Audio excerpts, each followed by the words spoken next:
మంచి అన్ని రకాలుగాను గొప్ప రాజకీయ నాయకుడు అవడానికి యంగ్స్టర్స్ రావాలి, కొత్త బ్లడ్ ఇన్ఫ్యూజ్ అవ్వాలి. అప్పుడే మన రాజకీయ వ్యవస్థ అనేది చాలా మంచి దారి అంటే వెళ్తుంది.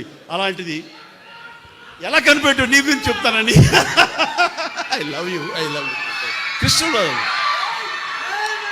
సో శ్రీకృష్ణదేవరాయలు మాకందరికీ ఎప్పటించో ఆరాధించేటువంటి చరిత్ర ఉన్నటువంటి మహాచక్రవర్తి.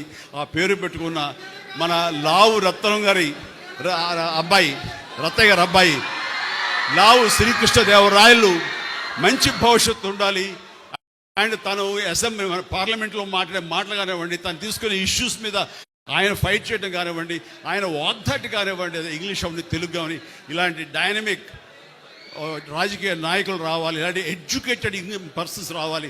వీళ్ళకి నిజమైనటువంటి ఏంటంటే ప్రజాసేవ చెయ్యాలి అనే ఒక కాంక్ష తప్ప నాన్నగారు సంపాదించిన సంపాదన చాలు, కొత్తగా సంపాదించాల్సిన అవసరం లేదు. కాబట్టి ఆ ధ్యాస ఉండదు. ఓన్లీ ధ్యాస అంటే అభిమానం సంపాదించుకొని మనం రాజకీయంగా ఏదో ఇది చేసాం, మనం ఈ అభివృద్ధిలో మనం పాలు పంచుకున్నాం, మనం భాగస్వాములు, నా వలన ఈ అభివృద్ధి జరిగింది అనేటటువంటి పేరు కోసం వాళ్ళు పరితపిస్తారు, దానికోసం అహింస చేస్తారు. నాకు అనిపించింది. And good, all the very best for your future endeavours. Exercise చేయండి, బాగా చేస్తారు. Thank you. అండ్ నాకు